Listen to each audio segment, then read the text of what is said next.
What's going on, everybody? Welcome back to LTL here on the LTL Media Channel. I hope everybody's doing great. It's Friday afternoon, and what better Friday to kick off? We'll talk some Karen Reed today. We're going to get some updates on Trooper Enrique Delgado Garcia, and it's going to be a fun show. I got a little bit of time. I plan on going through some of the Dr. Russell testimony, and then I might have to come back and do like a part two. From when Hank Mobster Brennan got up and started to question Dr. Russell. So we'll go through her defense testimony, most of it today. I'm hoping to get through all of it and just do a little housekeeping before we kind of kick that off. But it's nice to see everybody. David's hitting the chat right. It says BTL Media, BLT Media. I love it. I love it. That name is definitely caught on. It's definitely caught on. And I'm coming up with some, I think, BLT merchandise here pretty soon. So maybe we'll get some t-shirts out there. We'll have some fun with this. So Andrea says she's super disgusted with the Commonwealth. I agree. I super agree. Lacey's here. Lacey, by the way, new channel moderator. Welcome to the Blue Wrench crew. Blue Wrench crew. So enjoy that wrench. And we had a phenomenal Spaces last night. I think I spent probably like an hour and 15 minutes over there, and we were talking Karen Reed, Trooper Delgado Garcia, and it was just a lot of fun. And I got to meet Aussie Insider for the first time. It was great. It was a really good time. But it's nice to see everybody here again. Smash the like button when you come in. I understand my shows have been a little bit erratic as far as time lately, but trying to do everything I can, get some material in, and then, work and have personal life too. So we'll make it work. We'll make it work. So it's nice to see everybody here again. We'll talk about some of the things that have come up over the last 24 hours. And then obviously we get into Dr. Russell's testimony and look forward to getting through that. So if anybody doesn't know, and you're not on my Twitter or Facebook, I actually got contacted just before I got into the studio from NBC 10 here in Boston. A gentleman, a reporter named Malcolm Johnson stopped by here in the studio and wanted to talk to me about the Enrique Delgado Garcia case because they had seen the billboard that we put up in front of Gillette Stadium. So about, I don't know, an hour ago, Malcolm had stopped by. We had a great interview. And God, when I look at these photos, I'm like, I'm going to lose weight. But it was really good to have him come in the studio and check it out. And we had a great little interview that's going to air tonight on NBC 10. He told me 2 spots at 5 and 6 p.m. So he's going to continue the story, keep rattling the cage like myself. He has my contact information. I told him if there's anything that you need or if you want to discuss this again, please, stop by. Open invitation. So it was pretty cool. It was pretty cool to do that. That was like my first, I guess, mainstream media interview besides the print interview that came out the other day from Boston 25. But that was my first like in-person interview. It was weird, man. I was like nervous. I came in, I sat down, I go, I'm nervous. He goes, you're nervous? He goes, you have a YouTube channel. You're on there every day. I'm like, yeah, but you put a camera and a microphone in front of me. It's a little bit, and a screen, I can hide a little bit. But now when people come in and they want to talk, it's a little nerve wracking. I had a little bit of the nerves the other night at the Karen Reed fundraiser. Tom was DJing it. And he's like, I want to get some of the creators up here to say something. I'm like, I don't know what to say. And if you go back and watch the video, I'm like, I don't know what to say. But, naturally it came out. And once you start getting past some of those things, you don't overthink it. And it just kind of comes out. So it was cool. It was a cool experience. And I look forward to seeing what kind of story they put together. So it's pretty cool. All right. So since we're in that, let's talk about the billboard. And I released a statement this morning. And I'm just going to read this publicly so everybody can understand where we're at with it, what direction it's going into, and if we're going to keep this rolling. So this morning I put a statement out about 2 hours ago, and I just said, good morning. I wanted to let everybody know that I just signed the contract to fund the billboard another 28 days once this current campaign ends. So I'm going to finance the billboard and keep it going all the way through February. But it is going to move. We're going to move the billboard. And the billboard is going to move next to the state police barracks here in Massachusetts in Foxborough. It'll be in that Dunkin' Donuts parking lot. So if anybody's been out here in Foxborough Route 1, there's a Dunkin' Donuts there. And it's located at 124 Washington Street in Foxborough. It'll move there on February 6th. And that will be right directly in front of the Foxborough Police Barracks until February 2nd. As far as what I did for this current campaign on the sign that's already out there, I purchased another flight for like 10 days. So through the beginning of Christmas till the end of the year, it's going to double up on that sign. So that means that the length of the tile will be there a lot longer, and I can only finance that for 2 weeks. But we're going to keep it rolling. Like I said, once this campaign ends, it'll move down the street, like not far, and we'll start hitting it in front of the state police barracks. So really looking forward to doing that. And then going forward in February, after that campaign ends, I'm probably going to have to put something together like a GoFundMe or some kind of crowdfunding to try to keep this going. So I'm going to just try to seek the best avenue to do that so we can be just fully transparent on it and keep things rolling with the sign. So maybe the GoFundMe is the best option. I haven't quite had enough time to sit down and look at that, but I am looking to hopefully keep the sign going through till we get answers. So we'll try to keep doing the best that we can and keep rattling the cage and hopefully moving the needle on this. But yeah, so I just wanted to talk a little bit about that. All right, let's get into what happened on JFK's show the other night. This whole controversy about Brian Higgins supposedly calling in using a fake Southern Boston accent, but totally got caught. It's totally Brian Higgins. And I wanted to play a little bit of the snippet. And then also Microdots put a kind of voice analyzation video together. And it's 100% Brian Higgins calling in. Let me just pull this up. Let's see. This is a post from Mazza. I think Mazza put this together. I love this because the moment you can see their faces. This is the funny thing is you see JFK, and I'm sorry, I don't watch the show too often, and this may be his co-host, but you can kind of see like they're trying to figure this out, and their expression starts to change when it gets about like 15, 20 seconds into the call, and they're going, I can tell in their head, they're going, this is Brian Higgins. And then JFK just finally calls him out. And he's like, yo, you sound like Brian Higgins. So let's play this. Kevin. You live with JFK and James.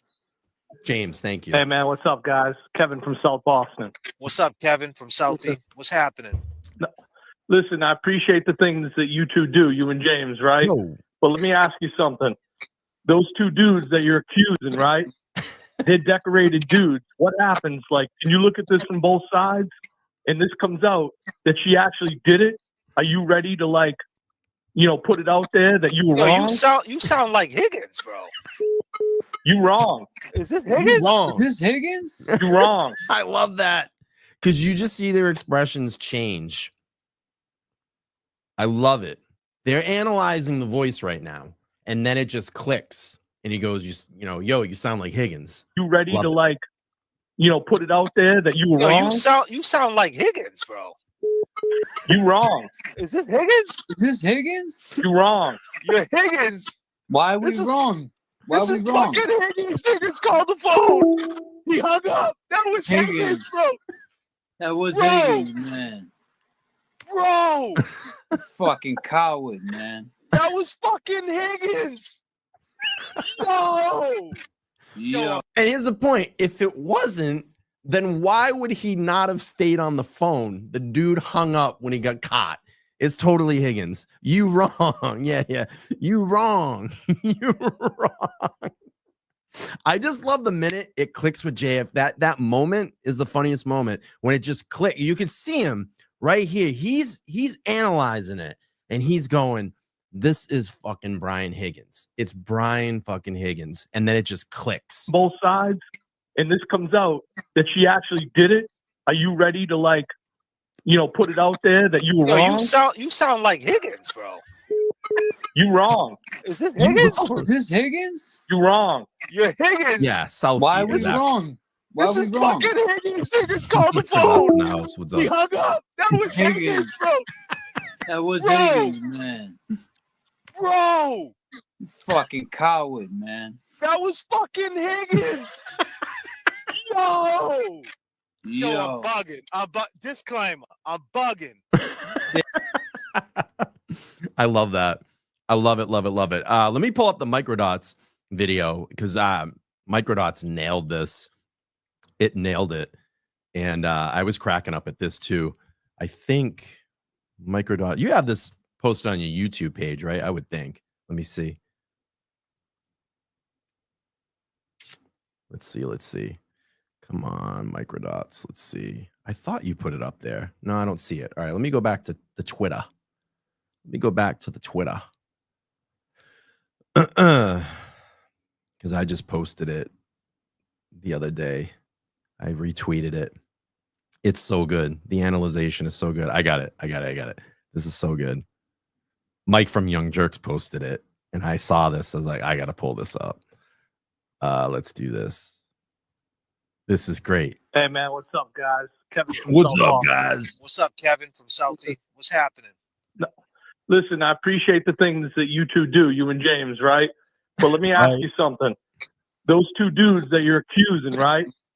They're decorated dudes. What happens? Like, can you look at this from both sides? And this comes out that she actually did it. Are you ready to, like, you know, put it out there that you were wrong? You sound like Higgins, bro. You wrong. Is this Higgins? Is this Higgins? You wrong. You're Higgins. This is genius. Kevin Albert. Kevin from South Boston. Kevin Albert. Kevin from South Boston. Kevin It's genius. Boston Police. South Boston. Boston Police. South Boston. Boston. Boston. Boston. Boston. Boston. Put it out there. I have a house there. Put it out Dude. there. I have a house there. There. There. There. There. There. There. You wrong. You were No, wrong. you sound, Absolutely not correct. That's wrong. You were no, wrong. you sound, Absolutely not correct. That's wrong. No, you- That's wrong. no, you- That's wrong. Yo, Microdots, you crush it, bro. You crush it. Laura, thank you so much. $2 says Higgy ran like the little bish that he is. And if you haven't subscribed over to Microdots, please go over, check out Microdots on the YouTubes and on the Twitters. You got to check that. Yeah, bro, it's I love it. I wanted to do something like that, but I'm like, you know what? Microdots already got this. He's gonna get this up in like 2 seconds. So yeah, you two decorated dudes, you wrong. Oh man, I love it. It never gets. It's always something interesting in these cases. I mean, if it's funny because things will lull for a little while, right? We'll get kind of this lull for a few days, and then it's something. There's a beef or something comical like this happens and someone gets caught. Or, we just had the incident in Canton with the kids that busted up that home and allegedly killed an animal. And I just saw this report come out this morning. I know Boston Mike on Twitter, Tommy's co-host, posted this morning. And, I look at this, NBC 10, 2 arrested for brutally unaliving a pet rabbit at a party in Mass. Hang on a second. I lost my screen here. Where did my screen go? Here we go.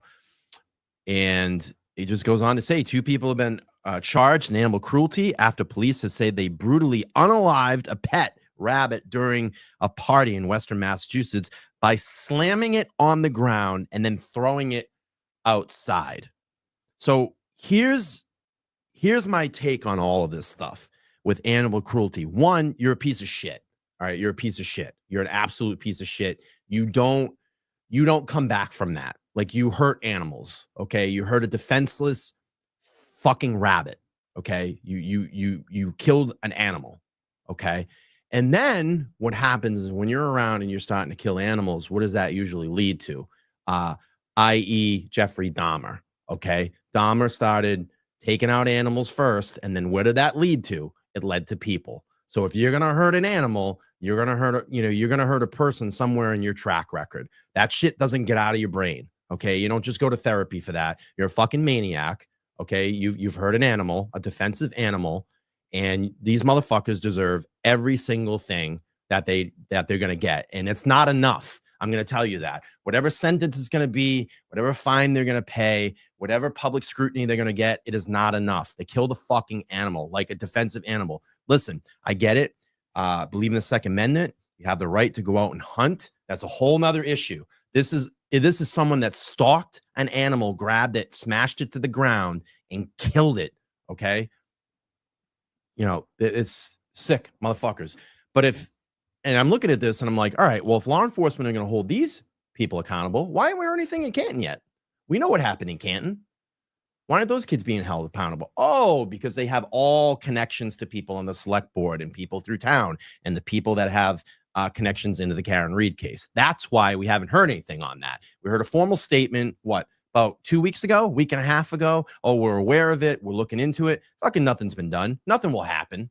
Nothing will happen. So, these people here are dirty, nasty fucking people. There's nothing, nothing.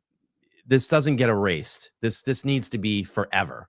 These people, you take a defensive fucking rabbit and you smash it to the floor. That's real classy, great individuals. So Westfield police say Gabrielle Nava, 20, of Chicopee, and Alexi, I think it's Domingo, 20, of West Springfield, were arrested on Thursday on warrants issued by Westfield District Court for an incident that occurred on November 27th in Westfield. According to the police, Nava and Domingo, I might be pronouncing that wrong, killed a rabbit during a party by slamming it on the ground and then throwing it outside. Real fucking contribution to human society, these people.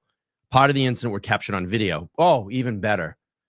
Police said the two men were not known to the hosts of that party. Both men were arraigned in Westfield District Court on charges of cruelty to animals and malicious killing of a domestic animal.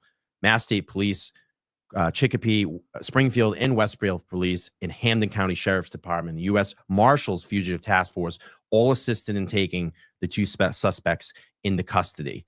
I think this is great. I think it's a great bust. I'm going to praise the Mass State Police for getting on this. But what I'm not going to praise them about is that they have not been fully transparent in Trooper Enrique Delgado Garcia's death. And we need to start hearing more answers about what happened today. Today marks 90 days. 90 days in his case without no answers, zero, zip. And I just talked to the gentleman from NBC, and he's been doing a full research and report on this story as well. And he said, I ain't getting nothing. And I said, I'm not getting anything either. And he said, I reached out to the AG's office this morning, and they have basically no information to little to no comment about it. So that's how they're treating this case. And that's why I always go back and say, look, if this was a medical crisis during a training exercise, if it was that, we would have known an answer within a few days to a week. This is what happened. We have the video. We analyzed the video. We analyzed the situation. This was the accident that happened. Okay. And you take it for face value if you're going to believe it or not, if they're giving full transparency during that. But now we are 3 months today, and still no answers. It just smells of corruption, dude. It just smells of cover-up. Total cover-up. And then you're not letting the public get any answers, and you hide behind HIPAA and say, well, because there's a video of it, because it was filmed, and they had a medical crisis. Yeah, he probably had a seizure from the fucking beating that he took, or some kind of convulsion. So they're going to say, well, because that's on the tape, we're going to slam HIPAA in your face. We're not going to release any information to it because it's medical information. That's what they're doing. That's what they're doing. And the family's not getting any answers. I just reached out to the family yesterday on the phone and via text messages, and they're getting the same answers that I'm getting. Same answers I'm getting. Nothing. Zero. No medical examiner's report. No medical records released. No inquiries. Zero. So let's just keep rattling the cage. I mean, if I have to rent a blimp and fly a blimp over the Mass State Police Academy, I will. I will do it. And we'll put the banner up on the blimp. I mean, I don't know. What do we do at this point? Keep raising awareness. That's what I say. Everybody needs to keep just continuing to raise awareness about this. Tweet about it. Post about it. Get out and do your standouts. Contribute to the GoFundMe account. Enrique's family's GoFundMe account. Let's get them to that goal. So maybe they can have the ability to go out and hire a PI or a private investigator, start cracking behind the walls here and say, what the fuck? So anyway, if you missed the beginning of the show, I met with NBC Boston today. They're going to run a story at a small little sit-down interview with them. That'll run tonight at 5 and 6 p.m. And I would definitely check it out. So, all right, let's go on to what happened yesterday in court with Dr. Russell. We had to bring her back out. Hank wanted to bring her back out here and do a voir dire. And it was a very long testimony yesterday. I was kind of in and out of it because I was working. And, you know, from what the bits of video that I got to watch or testimony that I got to watch, it just confirmed Dr. Russell is an expert in dog bite forensics, in dog bite, analysis. And, you know, I put a tweet out yesterday and it said,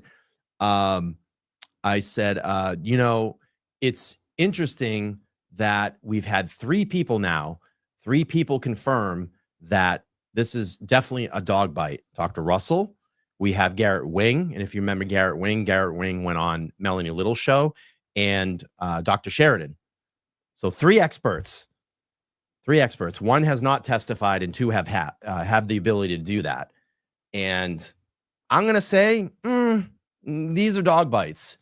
These are dog bites. 100% confirmed. These are dog bites. So anyway, yesterday, the Karen Reed case returned to court Thursday as a defense expert was on the stand for more than 6 hours so the judge could determine whether or not she can testify about the alleged dog bites at the second retrial. Well, here's the thing I have about it.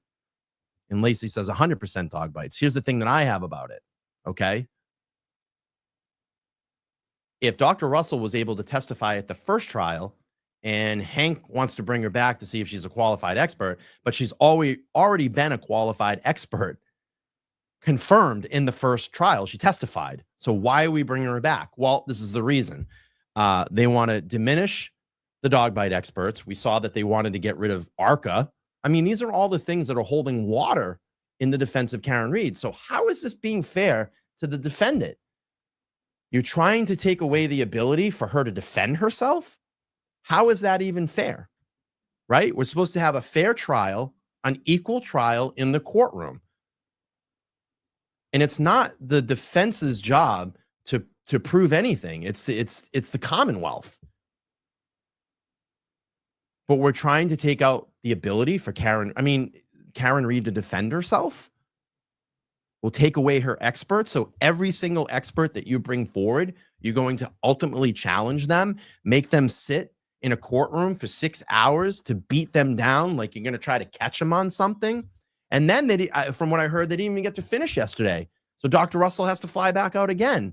Karen Reed's team has to bring her back in again. That's more expenses. That's more time. That's more testimony. We've been through this. This is to completely drain Karen Reed of all her resources. But that's not going to happen because she has people like you. She has people like me. She has people like Turtle Boy and all the other amazing creators that are doing their part to help contribute and give back to her defense team and help out. That's what we need to keep doing here. They're not going to beat us down. They're not going to win this. And it's inevitably looking one-sided so far, and we're not even into Karen Reed 2.0 yet. It's unbelievable. So what I wanted to do, my friends, is I wanted to go through the Dr. Russell testimony this afternoon. We'll play through some of this. I don't know if I'm going to get through all of it, but we're going to try to play through most of it. And what I'm going to do is I'm going to speed it up. I know we had about an hour of Dr. Russell giving her amazing pedigree with all her degrees, all her expertise for about an hour. But I want to bring it right up to where they start talking about the dog bite and her dog bite analysis. So we'll play through this. And again, I probably won't get to Hank Brennan's testimony today. We'll come back and do a part 2 to that, but at least wanted to try to get some of this in today. All right, let's sit back and watch Dr. Russell go. Here we go. Ambulance. And just, again, most of us know what an EMT does, but just for the record, just briefly, what did you do as an EMT? Generally rendered first aid to calls for emergency service. Now let's go into the category of your medical training and experience specifically pointed at a certain topic.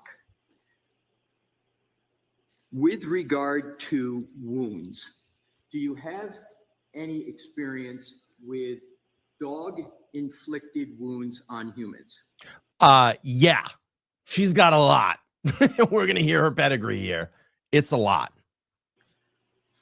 Much experience. Yeah, Let's start and do this chronologically. massive experience. What professional experience have you He's had really good. with, we'll call them dog bite, what would you like to call them? Dog bites or dog bite wounds? What's your parlance? Dog bite wounds. So what's your professional experience going chronologically with dog bite wounds? Your first. Well, my first experience I recall was during that period of 1975 to 1977 when I attended a training session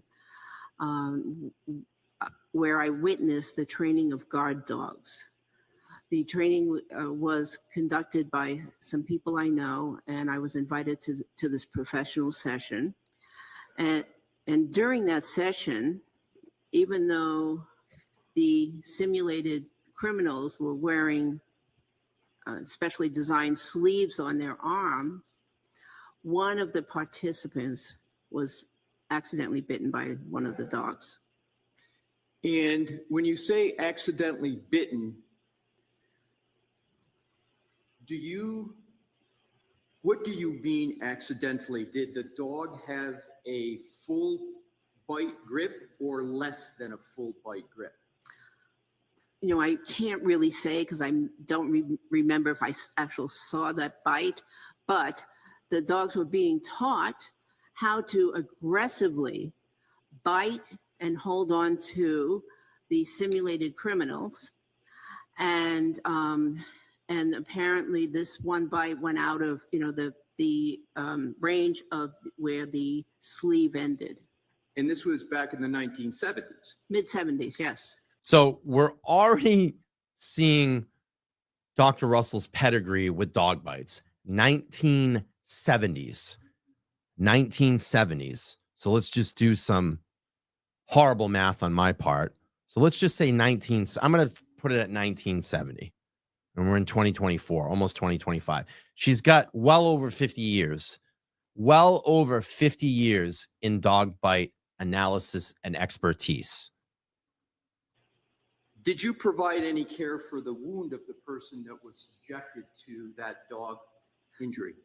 Yes, I was an EMT, so I provided basic first aid and transported that person to local emergency room. So you provided treatment on the spot, and then you participated in the transport to the ER? Yes. And did you get an opportunity at that point to observe the wound that was caused by this dog bite? Very closely. And because you treated it, correct? Correct. Let's now move to the LACUSC jail emergency department. And I recall you testify that was approximately 1987 to 1995. Do I have that right? That was part, yeah, that was the intense part that where we saw a lot of, Thank you. Yes, law enforcement dog bites. What, did you see any dog bite wounds in that jail emergency department? Many. When you say many, can you give? Carla, this is great. An expert doesn't go to school and get an expert certificate. It comes from experience, right? And you go and you do your proper schooling to be within the parameters of that training. So it becomes with field experience, also with classroom experience. Like here's an example. I went to a trade school, okay?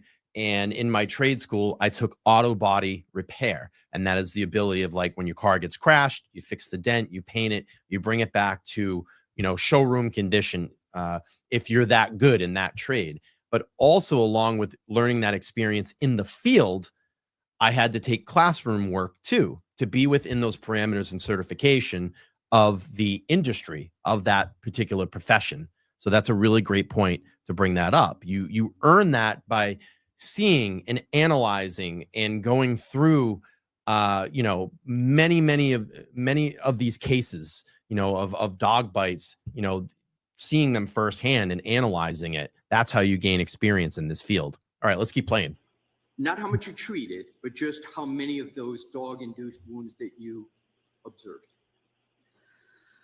I would say about 60 to 70 cases that I personally observed. There could have been a lot more. Now, what type of dogs? Well, let me strike that. As part of that treatment, did you learn what type of dog inflicted the wound? Well, these were trained law enforcement dogs. So these were canine dogs, right? Yes. That's funny. And is canine bites an appropriate term to describe them? Yes. And how many of these individuals at LAUSC Jail Emergency Department did you personally treat with these canine-induced dog wounds? Now, this is important, okay, because this now builds a case. These are great questions. Personally, about 40. Yeah. And you're saying personally, did you have any other experience in addition to those 40 that was not personal treatment with dog wounds? Yes. So we worked. Describe what those additional roles were. We worked as a team, and so sometimes one intern or one resident would get the case, and another time the other person on the team would get the case. So, but we worked as a team. We saw all the wounds together as a team, and so that's why it's hard to give a hard number. What was your role as a member of that team when you were not personally treating the wound? What was your role? What did you do? I would assist. I would see other patients, but we all rounded on all the cases. What do you mean by rounding? Rounding is this medical phenomenon where the team of doctors and sometimes other healthcare professionals go from bed to bed and discuss each case. So you went Doing your rounds. It's the term in a hospital, doing your rounds. You might go in with probably a lead doctor or a physician. If you're still, working your way up and maybe training towards a higher degree, and you go in and you discuss the particular case that you're looking at, the particular patient, and you give your opinions, you formulate opinion, and you bring it to a medical diagnosis, or how can we treat this patient differently, or what are some other procedures that we may do in this particular case. And I'm sure there's probably some nurses in the room, and they may be able to guide me a little bit better. Again, I'm not a nurse, but I've heard this in like movies or watching documentaries. That's basically what you're doing here. In addition to the 40, you went as a member of the team from bed to bed to bed. Right. And in addition to those 40 of dog-inflicted wounds, you saw additional dog-inflicted wounds, correct? Yes. Describe the level of bites that you would observe both as personally treating and as a member of the team. Well, these bites were unlike anything I'd seen before. They were very extensive dog bites with a lot of tissue damage.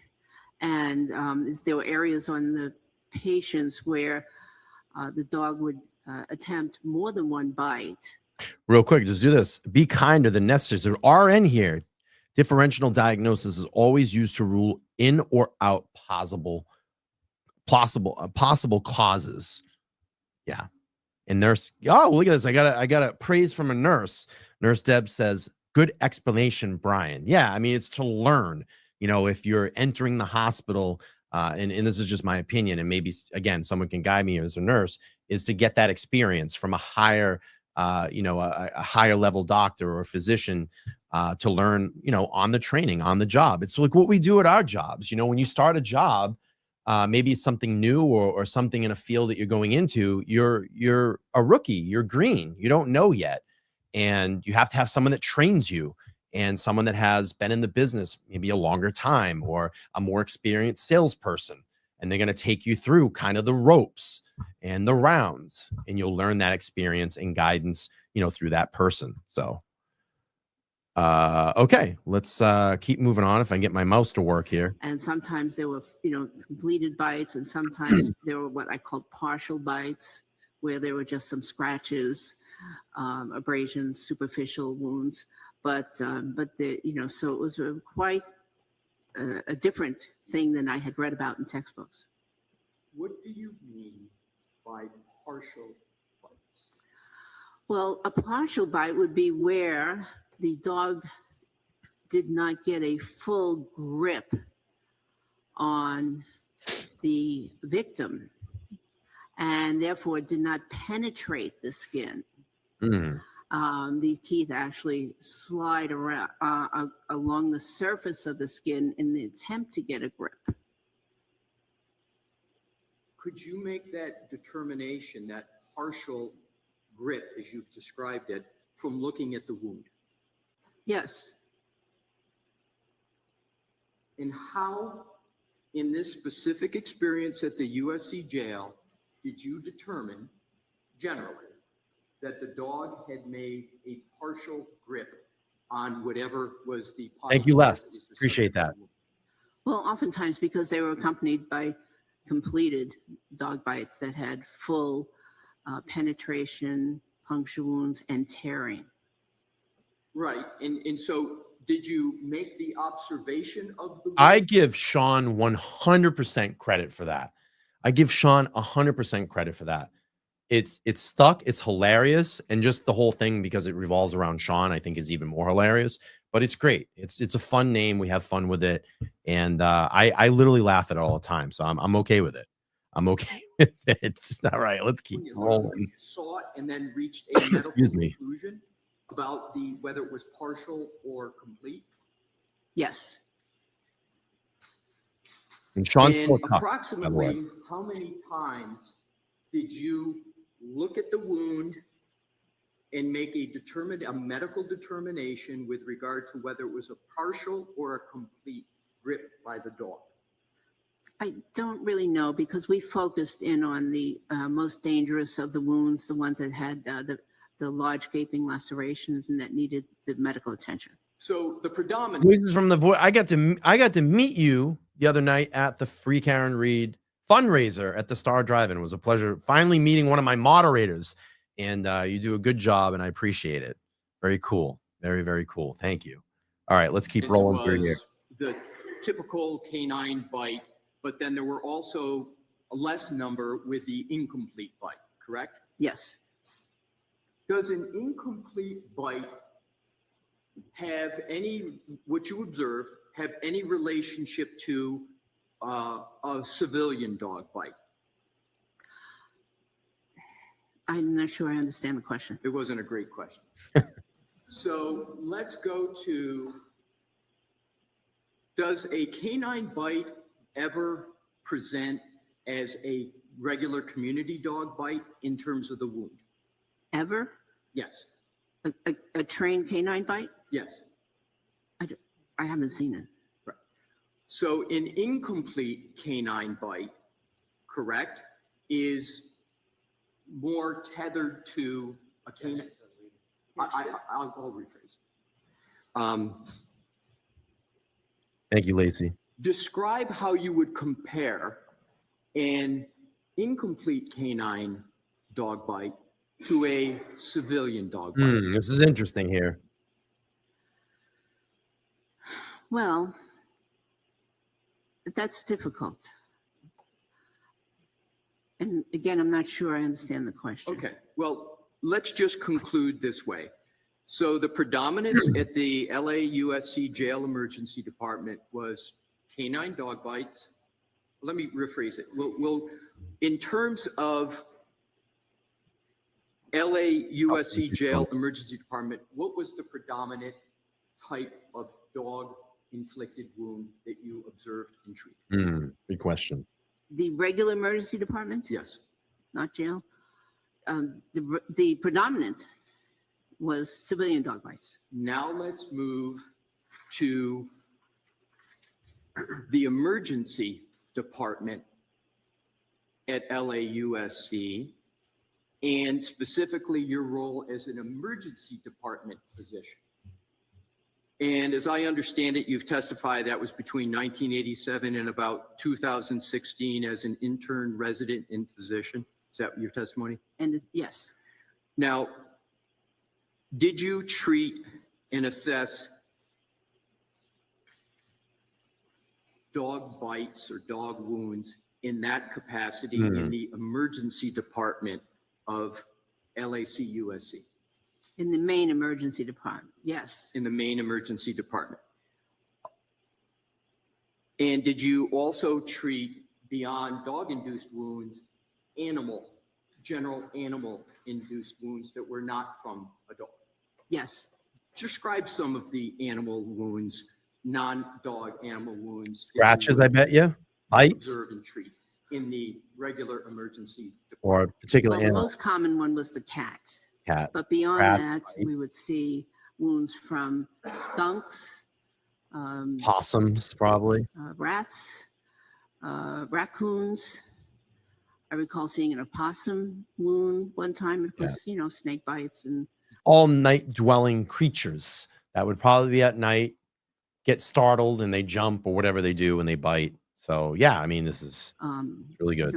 various other animals. Possums are so weird looking. Man. Approximately Look how like many rats. dog bite wounds did you observe and treat in the emergency department Must at be hundreds. LACUSC? Hundreds. So the main emergency department, Yes. well, over the course of all those years, at least 500.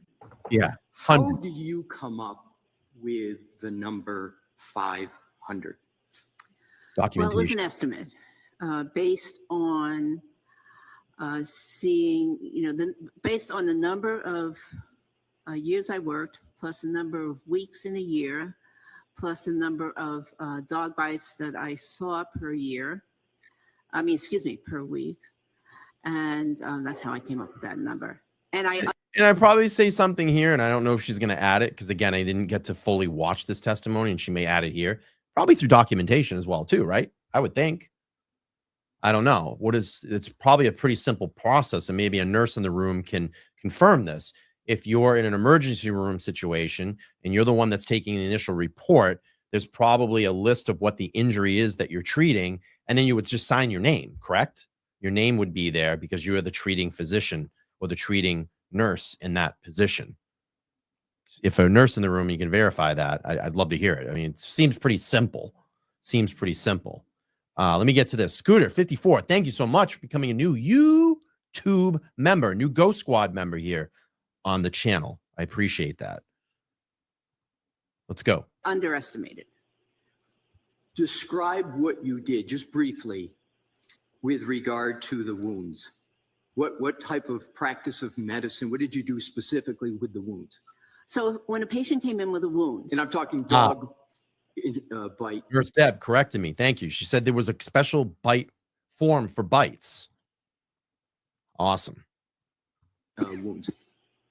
okay, well, first I had to figure out if it was a dog bite, because some patients couldn't tell us what kind of animal bit them. Most of the time they could, but some couldn't. Some were young, some, there were various reasons. There was sometimes language barriers. So I had to figure out what a type of animal inflicted the wound. And there was a very important clinical reason for that. We're going to get to that. Okay. So I think you testified earlier about specifically what you did with the wound. What did you do specifically with the dog? These 500, approximately more than 500 Yeah, Fisher cats. Yeah, those ones are crazy. dog-inflicted wounds. What did you do specifically, so to speak, with your hands? Okay. Well, I was clearly interested in wounds, and particularly bite wounds. I was very interested in this. So There you go, right there. Nurse here on stand, be kind of the necessary, says everything is documented under your username in an electronic medical record, an EMR. Thank you. And yeah, I mean, we've all seen our medical records before. Everything is documented. Everything is signed. All right, let's it keep got playing my through here. attention all the time. And so what I first do, I had to do differential diagnosis, but physically, if I determined it was a wound, then I'd render the appropriate treatment. Sometimes there was perforation of the skin and lacerations, and those lacerations sometimes needed debridement, which is cutting away from the edges and the dead tissue, any devitalized tissue, and some were large enough that they actually needed suturing. Many of them needed antibiotics prescribed. In terms of the facility, I think you've testified that it was a level 1 trauma center. Yes. Did the fact that it was a level 1 trauma center have any effect on the number of dog bite wounds you would see? I don't know the exact effect, but we did get referrals in. And does the fact that it was a level trauma 1 center mean your estimate was conservative or liberal? Oh, my estimate was conservative. Meaning conservative, you say 500, but describe what you mean by conservative. Conservative Up means, or does it go down? oh, I probably saw a lot more than 500.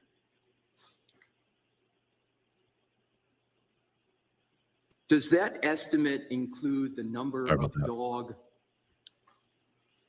inflicted wounds that you supervised? No. So in addition to the 500 plus, you also supervised. Describe what the nature of the supervision was with respect to dog inflicted wounds. Well, as an attending, I hope not. And this is where I talked about at the top of the hour. This is where I talked by the top of the hour, that you're literally not allowing Karen Reed to have a fair trial in that instance. You're cutting all their experts out where all those experts testified in the first trial. There's no hiding from that. That is going to be clear bias and clear corruption. You can't hide from that. These experts are going to have to be allowed in. All right, here we go. physician at a university medical center. Of course, I supervised interns, other residents, medical students, PAs, and nurse practitioners. And so frequently had, 3 to 5 people working with me that I had to supervise. So I would see I saw any case that they saw, any patient that they saw, I would supervise. And when there were wounds, I would look at the wounds personally myself. How many trainees did you typically supervise per shift? Typically 3 to 5. So in addition to the 500 plus, you were supervising 3 to 5 trainees per shift who also were treating dog inflicted wounds? Yes. And can you give an approximate number of dog inflicted wounds, just approximate, that those trainees would be experiencing in their role? It's so hard to give an estimate. But with all those trainees and all those weeks and years, I would say at least another 500. Have you ever participated, now we're going to switch gears to when you described you were a forensic pathologist in OR. Oh, Lois, Did you I'm sorry, ever- I missed this. I'm so sorry I missed this. Lois Lane gifted 5 memberships. Thank you so much, Lois. That was at the top of the show, and I must have missed it as I was kind of ranting there in the beginning. But thank you. I appreciate that, and I appreciate your continued support of LTL. I really do. You've been very kind to this channel. All right, let's keep going through here. I got a little while left to go. Experience with an autopsy Excuse me. which regarded a canine attack. Yes, unfortunately. When? It was in 1995. And Yeah, I where? remember this part. It was in Los Angeles. And where specifically, which department in Los Angeles? Oh, when I was at the coroner's office, I was assigned an autopsy. So this was at the medical examiner's office. That's correct. Medical examiner now. And Again, I'm going to pop this up. Can the defense use case law from the last trial to argue that Dr. Russell can testify, or can they not, because it was a mistrial? I'm not sure. I'm not a lawyer, but I would pretty much think that if something is on the record, you can go back and reference that. That'd be a great question for Melanie Little or Mark Betterow. But I'm just going to just say, probably in a layman's estimate, I don't see why not. I mean, it is on the record. It's not like there's a mistrial and then it just, all that, what happened just goes away. So I'm sure they can go back and reference that. Look, I mean, the Commonwealth is even doing it here in this setting that we're getting ready to go into. You know, Hank Brennan is bringing in all of the defense experts, trying to cut them down. So they're using experts from the previous trial, the defense experts from the previous trial. So I don't see why not. I really don't see why not. But I think that's a great question.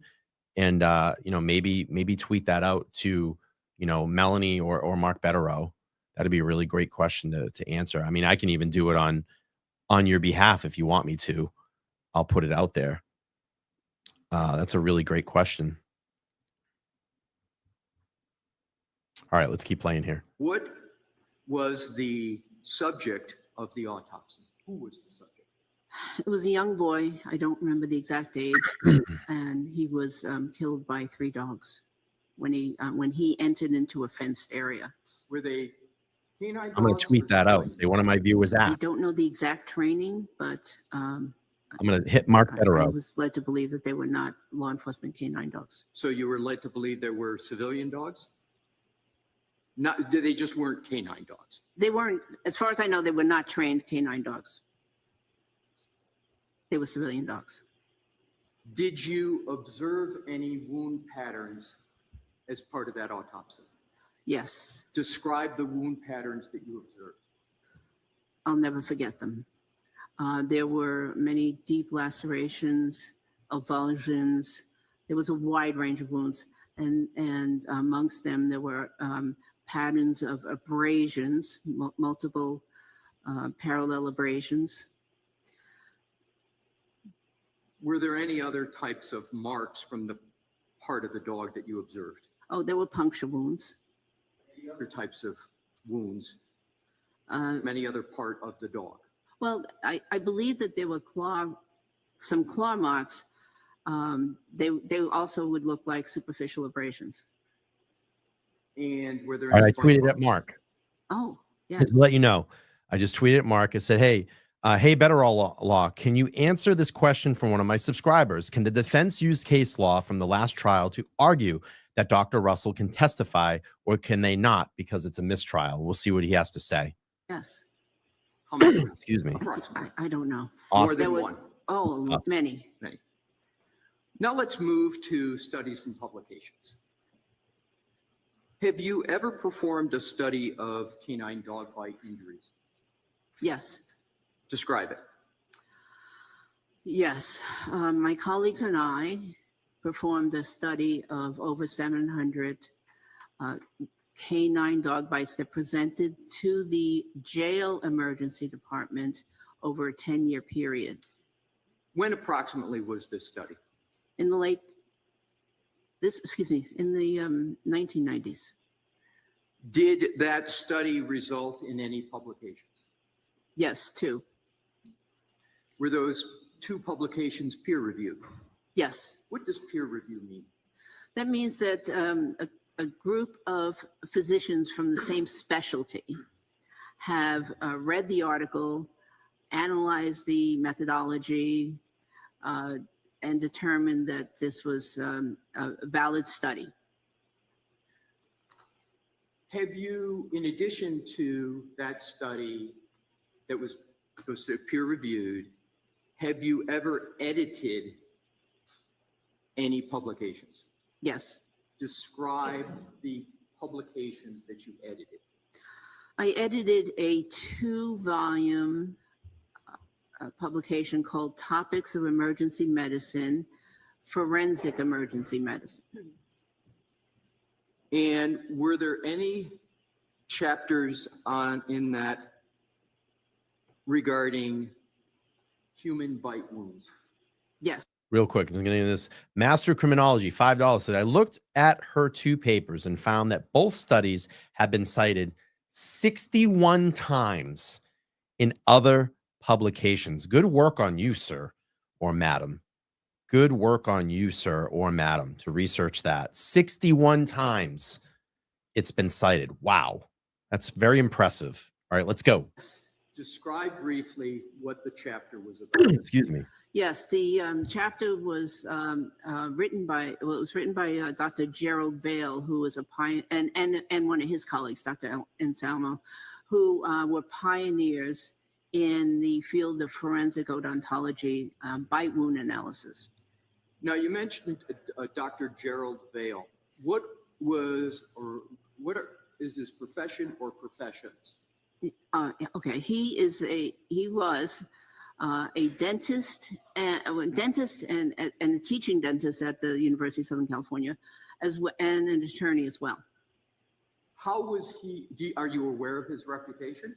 Oh yes, even before I got to. What was his reputation? Sustain this. Okay.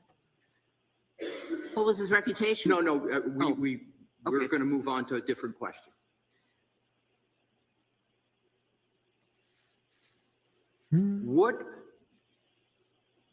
do you remember the title of the publication? Excuse me. The title of the publication again? Yes. It was called Topics of Emergency Medicine, Forensic Emergency Medicine. Okay. What part of that publication did you edit specifically? Myself and my co-editor edited the entire publication, every chapter in the publication. Did that publication discuss human dentition? Yes, the chapter written by Dr. Vale and colleague did. Did that publication discuss dog dentition? Yes. And you, of course, since you edited the whole publication, you were editing. Well, let me ask this: did you edit? Locate. Welcome in, parts of Go the Squad member. publication on human and dog dentition? Yes. What did you do as an editor of those chapters? Well, I read the chapters thoroughly Or and looked looked for any inconsistencies or any. Les, thank you so much for becoming a Ghost Squad member. Ghost Squad member. I appreciate that. Awesome. Thank you. Appreciate that. All right, let's keep playing through here a little bit longer. I got a little bit more time. Topics, and very. and then and made some small change, recommendations, and then it went on for publication. Do you know why you were asked to edit that publication? Yeah, that's sustained. In terms of the publication after editing, was the publication peer reviewed? Yes. And were you part of that peer review process? No, because I was the editor. Correct. So you were the editor, and then after your editing, it went on for peer review? Yes. And then did it sort of pass, so to speak, the peer review? Yes. And then it became published? Yes. Let's now move on to the topic of publications, seminars, talks, lectures. How many peer-reviewed, well, let me start this way. Have you read any peer-reviewed published articles on dog-inflicted wounds? Yes. Can you describe how many? Oh, at least 20. Have you ever attended any seminars regarding wound identification and bite wounds? Yes. How many approximately? Or if you can't recall, describe some of the seminars. I don't know the exact number of seminars. However, I would frequently attend them at the coroner's office, Los Angeles coroner's office, and at the American Academy of Forensic Sciences annual meeting. And some people have varying reviews about what happens in a seminar. What happened at these seminars that you attended? These are high level seminars, very intense. And I was one of the few medical physicians thank that would actually attend the odontology seminars because it was a special interest of mine. And Jackie. what were some of the topics at these seminars that were discussed on odontology? I'm Well- sorry, first let's talk about what is odontology? I think it's the study of human dentition or dentition in general, I believe. I don't know. And so it can be, it's the study of, I'm sorry, back to the seminars. Describe what occurred at these seminars.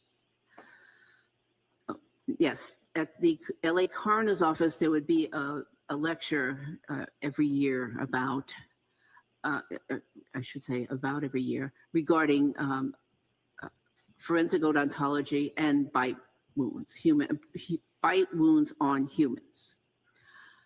At the American Academy of Forensic Science, those were very interesting seminars in which the specific cases were discussed by the board certified forensic odontologists, and principles of bite marks identification was discussed.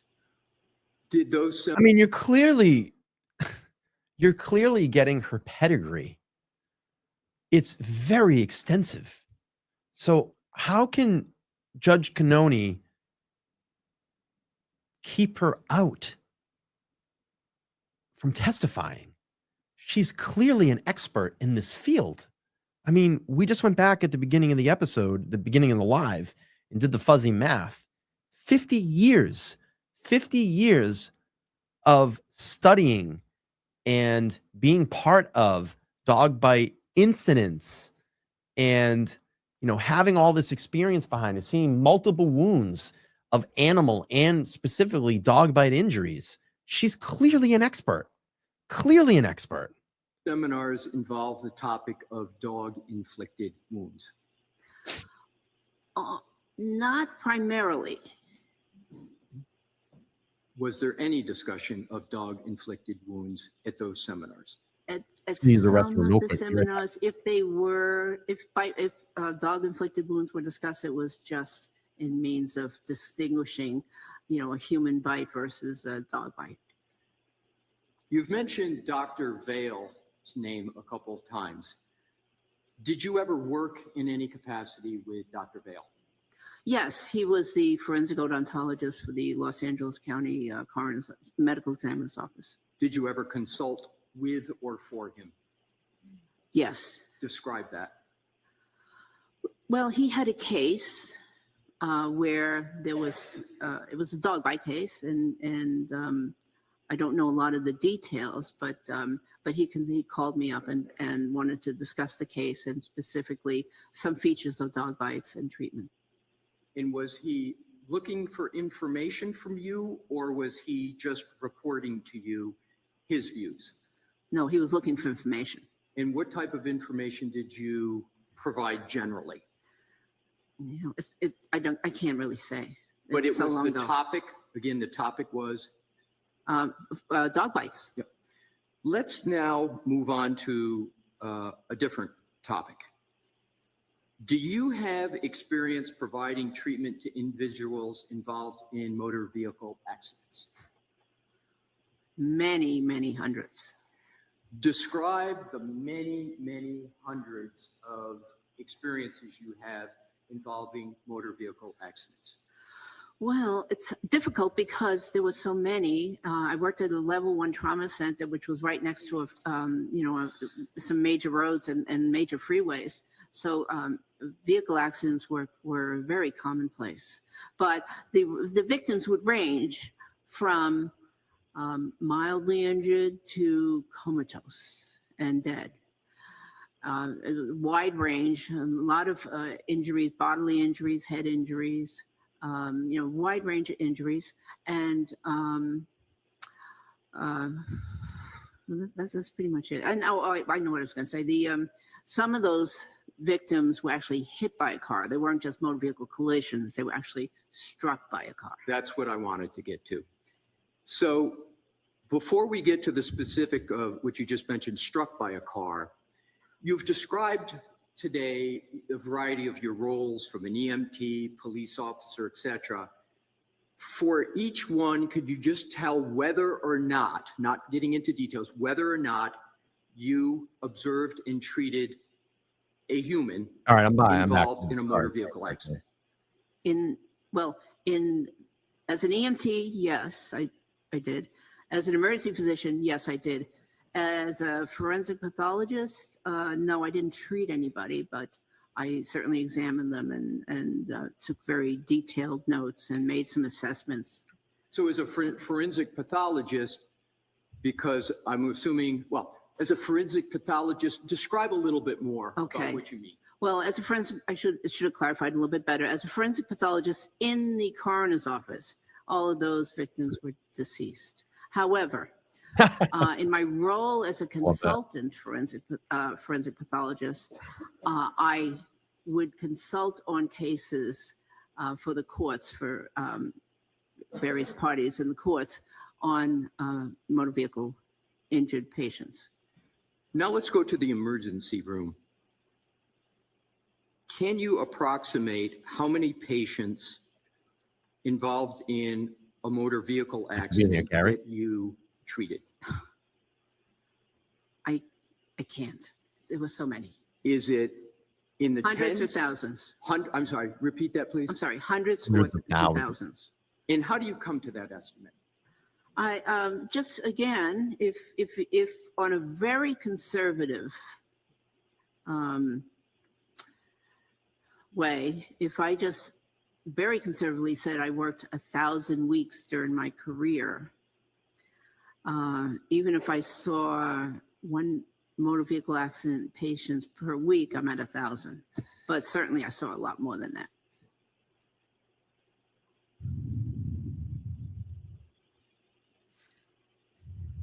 Let's move Yes. on to the topic of wound patterns. How do you assess the source of wounds? Excuse me. Well, I look at the skin and I try to recognize if there is a pattern that I've seen before, a pattern that I am familiar with. And sometimes in the past, I had to compare a pattern to an object, for instance. But yes, wound recognition and pattern recognition are very major interests of mine. Is wound pattern recognition a topic that is taught in medical school? In residency, for sure. And what is taught in residency about wound pattern recognition generally? Well, in emergency medicine residency, it's taught to recognize patterns and locations of wounds because the physician has to be able to recognize things like child abuse and elder abuse and domestic violence, which oftentimes are associated with specific patterns of injuries. Is wound pattern recognition considered a standard of care? You used that term earlier today in the medical profession, in the emergency department. Is that something is wound pattern recognition? We talked about that at the beginning of the show, Scooter. You got to go back and look at it. An emergency room physician is trained in? Yes. And how frequently, in your experience as an emergency room physician, do you exercise pattern wound recognition? I can't tell. Is it frequent or infrequent? Oh, frequent. Frequent. Why is assessing the source of bite wounds? Well, let me go backwards. Is assessing bite wounds important in the practice of medicine in the emergency department? Is assessing the source of bite wounds? Is it important? Yes, it is very. Why? Well, because different types of bite wounds are treated differently.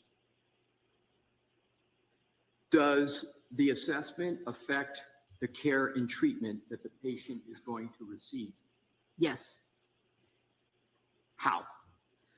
Okay. Well, certain bite wounds are prone to certain infections. So dog wounds are prone to certain infections, cat wounds, various other animals that inflict wounds cause infections. And the infections can differ from the inflicting animal. Additionally, so there are bacterial infections. There are also viral infections, such as rabies. So for instance, some types of wounds from some type of animals will require a series of rabies shots because those animals are known to harbor rabies. So it's very important to try to figure out what the source of the wound is, so you can determine, does the person just need some antibiotics and a tetanus shot, or do they need a series of rabies shots? Are there circumstances in which you had to identify the source of wounds without input from the patient? Yes. Describe those. Well, there may be a language barrier, or sometimes with a child will have a bite, but we don't know what bit the child. So yes. Are there any other circumstances, any other categories that you have to determine the source of the wound, say where you might have a legal responsibility to make a judgment on the source of the wound? I'm not sure I understand the question. In terms of circumstances where you have to determine the source of the wound, are there any other examples where you've determined the source of the wound, sort of categories of people, certain types of victims that you've seen and had to make an assessment? Are you talking about bite wounds? No, just a wound in general. Well, yeah, so wound pattern is the topic. So yes. With regard to wound patterns. Okay. Well, yes. So it's important for an emergency physician, for instance, to recognize patterns, because sometimes the victims themselves will attempt to mislead the doctor. For instance, it's not common for parents or I should say caretakers or domestic violence victims to give a different story in the emergency department than the true story of how an injury was sustained. And I'm a mandated reporter. Emergency physicians are mandated reporters. Yep. So we have to be on the lookout for certain injury patterns. Are you familiar with the term posterior surface? Yes. And specifically with regard to a limb, upper body limb and arm, what is the posterior surface? So the posterior surface is the back of the individual. And hold up your arm and demonstrate. I love this. Yes. I love this part. I remember this from the other let day. me just explain that I love this part. This is the part I wanted to get to, because I remember watching this live yesterday, and she's going to demonstrate how that injury would have occurred, how these injuries would have occurred. What happened? My screen gave up. My screen quit. What's going on? Oh, my God. Where was I? Okay. About right here, I think we were. Something happened with my screen. The individual. And hold up your arm and here we go. Demonstrate what you mean when yes. you say posterior. But first, let me just explain that the anatomic labels are given to the human body. Yeah, pronation. What is it? Pronation, supination, supination. Am I supination? Because it's the what is it? The anatomical of like positioning of the arm, right? And maybe some nurses in here could correct me, but I remember this from like basic biology. But she's going to talk about the anatomical positions of the arm, and I remember this. She put her arm up, and it's just like that's how a defensive dog wound be. That bite. body, or have been given in the Pinky, past to the yes. human body Yep. in reference to what they call the standard anatomical position, Yes. which is with the person standing upright and their arms down at their side. Right. So anything in the front is called anterior. Anything in the back is called posterior, which means What's that the the wrong? posterior of the arm is actually here. Mhm. Because even though it doesn't look I was like so off on that, but it turned into a good joke. it might be a posterior to somebody, it's actually anatomically the posterior of the arm. So it's this Pronation, thank you. surface right here. And so that's what is Hey, meant by the I posterior. barely passed fucking high school. Don't give me any shit, all right? I barely passed high school. I love it. That turned into a good joke. What Nation. and have you observed wounds on the posterior surface of an arm in your career? Oh, that's highly indicative of defense wounds. What do you mean it's highly indicative of defense wounds? Well, we're taught in both emergency medicine and forensic pathology that if there are wounds to that area of the arm, it may be because the person or victim sustaining the injuries was trying to protect themselves. And so they brought the arm up to protect their face, their head, their neck, chest area. I mean, it's almost a natural reaction with a human being. It's our reflex reaction. Something's coming towards us, someone with a chop, or maybe they're going to swing a weapon, or an animal is going to come at you. It's that natural reaction to do what? To block our face, to block our head. We don't want to get a head strike. That would be the worst thing, because if we got a head strike, what would happen? We would be knocked down. We could be knocked out, unconscious. You have a big object coming for your face, like an animal, a brick, whatever it may be. That's that natural reaction to get up and put yourself out of danger. So I want to create space between that object or animal in that sense, because I don't want the animal to get to my vital organs, which would be the neck. If the dog is coming in, you're going to block yourself and do this. It's probably in John's basic police training as well, too. They probably train for animal attacks. If an animal or a dog is going to try to jump, and this would be a great question for Todd McGee. I'm actually going to reach out to him and ask him, do you do any type of training for this to protect those vital organs? An animal or a human attack. What do? You get your arm up and create distance between that person or an animal. So the wounds to this area, the posterior of the arm, are often defensive wounds. What is your experience with teach that basic karate wounds to the posterior location? Mazda could probably answer that. I have a lot of experience with that. Describe that. Well, both, again, in the emergency department, saw many victims, many patients, I should say, that had wounds to that area of the arm. And of course, in the medical examiner's office, again, so many victims that had wounds to that posterior surface of the arm.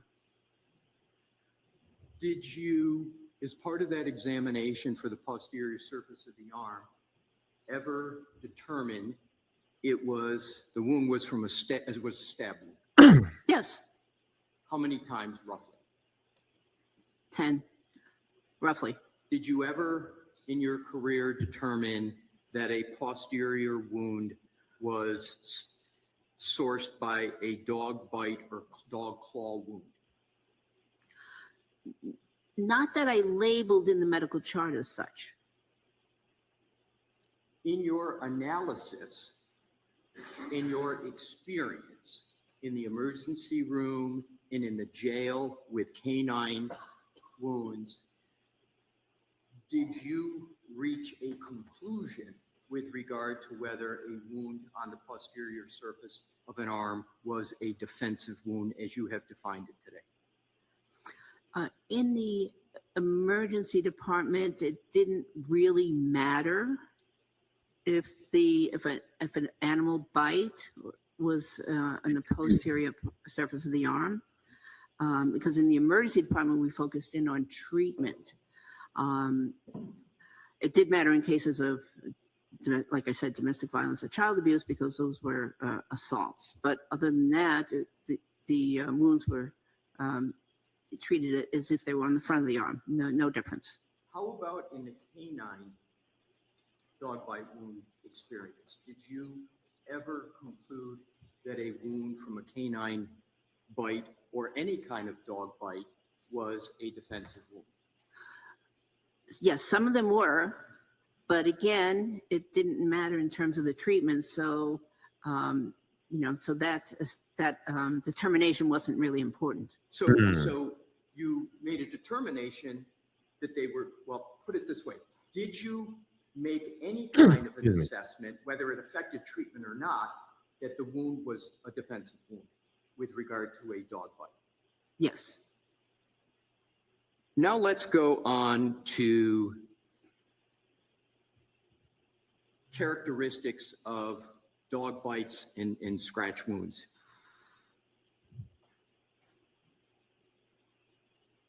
Do you know approximately how many dog bite wounds present to the emergency room in the United States on an annual basis? Yes, it's over 300,000 estimated. Wow. And how do you know that estimate? From the medical literature. And is that medical literature you have read and are aware of? Yes. Which medical specialty, do you know what I mean by medical specialty? Yes. Which medical specialty sees the most dog bite inflicted wounds? Well, I believe it's the emergency physician because we're the gatekeepers, so to speak. Do you have a conclusion whether emergency room physicians have more exposure to and familiarity with dog bites than other specialists? Ask it differently. Thank you.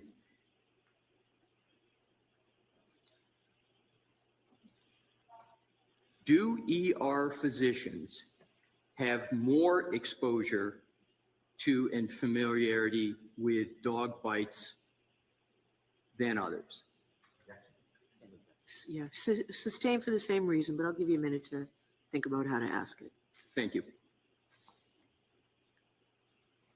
Which medical specialty has the most exposure? Excuse me. Well, let me conclude it this way. In terms of the presentation of dog bite wounds in the emergency room, are emergency room physicians trained to recognize and treat dog-inflicted wounds on humans? Yes, it's a common presentation in the emergency department. Describe the difference between, well, do you know the difference between a civilian dog bite and a canine dog bite? I believe I do. Describe it.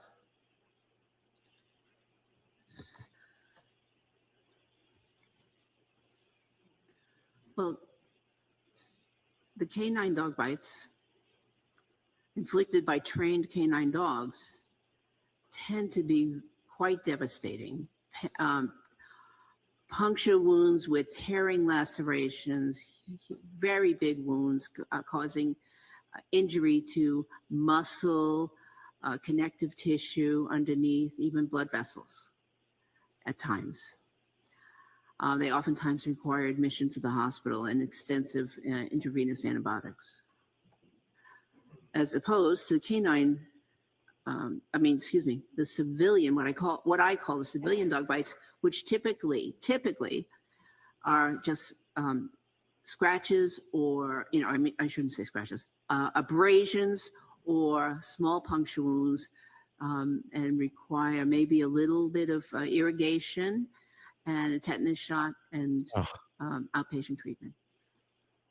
Dr. Russell, You've been gracious and patient with my questions. Do you need a break for any reason, and subject to the court's permission? So I was going to go just a little bit further if we could, like 15 minutes. But I can't see Dr. Russell from where I am. Dr. Russell, I'm can you okay. break? I'm okay. Can you go 15 more minutes? I could. Okay. Thank you. Let's move on to the topic of dental features of dogs. Do you have knowledge of the dental features of dogs? Yes. Describe that knowledge. Well, I have knowledge of the numbers and configuration of the teeth, the shape of the jaw. And can you describe generally that knowledge? Generally, yes. So the shape varies depending on the breed, but generally there are 42 teeth in the canine mouth, and a certain number on the top, a certain this a certain number down below, 20 on top, 22 below. And does that knowledge source from your medical education training, or does it source from the literature, or both? Both.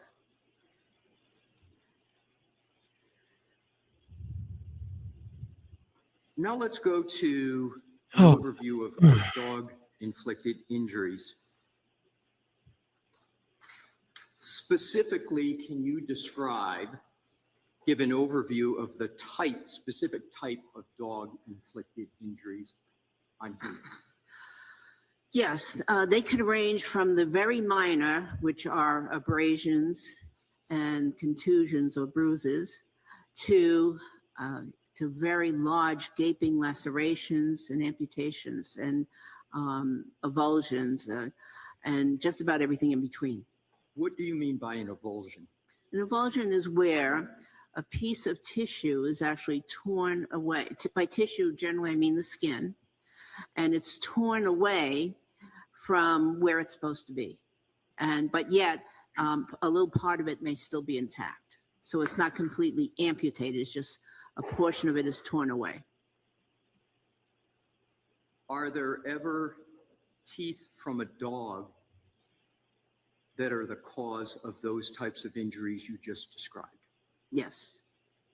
Are the nails of a dog ever the source of the type of injuries you just described? The nails are sources of abrasions. Are the claw marks the source of any type of injury from a dog? Or are the claw marks of a dog the source of any type of the injuries you just described? Yes, abrasions. Let's go to the types of dog bite injuries. Describe the types of dog bite injuries with which you have professional experience. Well, Here we I go. have experience with that whole range of injuries and the unfortunate situation of death. So let's discuss the components of that range you just talked about. What types of injuries specifically from a dog do you have experience with regard to the type of dog injury from the dogs and the dog dentition? I don't understand. I'm sorry, my question is not clear enough for you. Are there words or names that are associated with the type of injury from? I'm just gonna pause this really quick, and I want to finish up here. I do have a hard stop here in a couple minutes, but I just want to bring some awareness to something that just happened. You probably saw my reactions as I was sitting here and going through the testimony of Dr. Russell, and I didn't mean to interrupt it, but I just wanted to let you know that I was just texting with the family of Enrique Delgado Garcia, and today is 90 days without answers. And they just told me that as we're sitting here right now, in this very moment, whatever you're doing live in your life right now, that they just returned from the cemetery. So that's how they're spending their Friday afternoon, because there's no answers. And this gentleman was beaten to death at the Massachusetts State Police Academy. and the family has been so gracious. And I actually just, I'm so heartbroken right now because I wish I could put it's a live photo. And if you could see the joy in the life that Enrique Delgado Garcia had, they just passed me some videos and some photos, and these were live, like when you take one of those live photos and it has a little bit of animation to it. This is how he lived his life. This is how he enjoyed his life. And there's no answers. There's nothing. Attorney General won't speak. Governor won't speak. Mass State Police won't speak. So we here, you, me, everybody else that's covering this case has to be the voices for the voiceless. And I'm really sad right now. I just, like I said, I'm texting with the family, and I have more photos to share that I will put up later. And I wish I could show you this, but I don't want to. I wish I knew how to post like a live photo to show the animation to it. Let me see if I can do it without, I don't want to put anybody's name at risk or anything. Let's see. Yeah, I'm not going to be able to but this is, they're sharing photos with me. And everybody needs to know about what happened. We cannot be silenced on this anymore. And again, tonight I had the opportunity to meet with Malcolm Johnson from NBC 10. They came down to interview me about my involvement in the raising awareness to this case, the billboard that we put up and funded through LTL Media. And they wanted to get my side of the story and what I knew and why I was doing this. And that will air tonight on our local station here, NBC 10, at 5 and 6 o'clock. And there will be a print article as well, too. He told me there is a print article. This just really blew the wind out of my sail, and I apologize. I'm going to try to finish this up. I got about another 5 minutes, and I do have to hard stop here because I have a lot of things I need to take care of in my personal life. And I've been trying to make as much content as I can lately, but this story has been taking over what I've been really doing here, advocating, and I've had the opportunity to speak with 2 local media entities about this, and Karen Reed is definitely my main focus, but this has become kind of like A1 and A2 right now. It's a big thing for me, and it's a big thing to keep this alive because it's not being talked about here.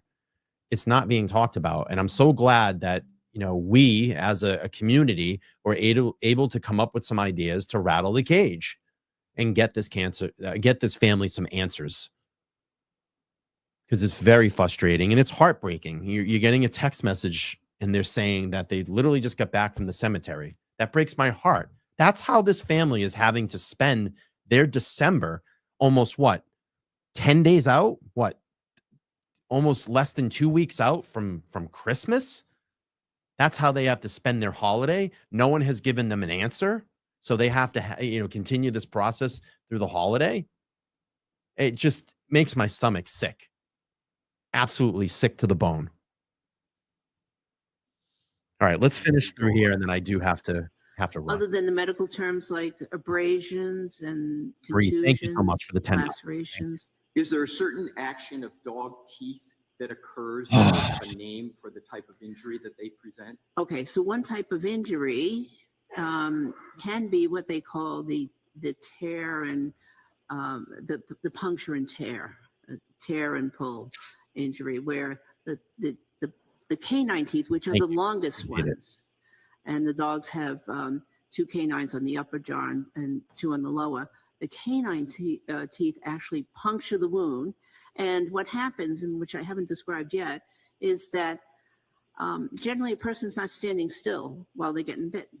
They're pulling, the dog is pulling. And what happens is a lot of these wounds are caused, especially the extensive ones, by the relative pulling away of the victim and the dog. The dog, some dogs hold on and pull as well. So this pulling, the puncturing and then pulling, will cause these whole and tear lacerations. Now, you've discussed. Okay. All right. I'm just going to hard stop this here. I'm going to answer a couple questions because I do have to get going, but we're going to do a part 2 and probably a part 3 because I do want to go through this. I want to listen to it. I haven't listened to the whole testimony again. I had to work yesterday when this went on. And I'm just going to answer this. So Crystal says, question, are they claiming that the autopsy report isn't done, or are they just refusing to give it to the family? They're just refusing to give it to the family, as far as I know. That is the statement from the family. Asked, is where's the medical examiner's report? Can't get it. Where is Enrique's medical records? Can't get it. We're using our lawyer to actively get this. So it's been slow moving progress. I'm getting angry, and it'd be really great if there would be someone that can help. Let's just get an answer, a fucking statement here, like just something like, hey, we understand the public concern of Trooper Enrique Delgado Garcia's death. Okay, just give us something here. We are actively still investigating, or we're hoping to have a conclusion soon. I mean, this is how this family is spending their holiday. This is heart-wrenching. It's gut-wrenching. And you sit here and you look at photos of this man's life and seem like a wonderful human being.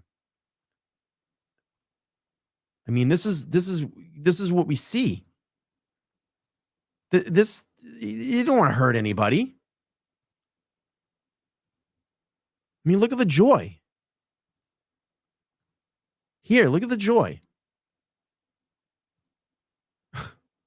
And this is what we get. This is what we get. So, with that being said, I do have to run. I apologize. We're going to do probably a part 2, part 3 to this. I want to go through Hank Brennan's cross on Dr. Marie Russell, and we'll keep beating the drum here in Enrique's case. We need to keep doing it. And again, tonight, if you're in the local area, or you can catch it on their website, NBC Boston at 5 p.m. and 6 p.m., there will be a little bit of a updated story. And again, I had the opportunity to meet with that reporter today, Malcolm Johnson, and I'm looking forward to seeing what they put together. So I appreciate everybody being here. I do have to pop out. I wish I had more time today. I just don't. And we'll come back soon and do part 2 and try to wrap this up and continue, our mission here on LTL Media. If this is your first time over here and you're just getting through this live, make sure to like, share, and subscribe. Comment down below. Those are the big things. Even after you leave the live, come back and leave a comment, because that helps get the video out into the evil algorithm here on YouTube. So my friends, my subscribers, my members, thank you all for being here this afternoon. I love all of you, and we'll continue our mission here on LTL Media. It's been a fantastic afternoon spending this time with you. All my moderators, thank you. And Lacey, welcome to the moderator group. I love all of you, and I'll see you all soon. Take care.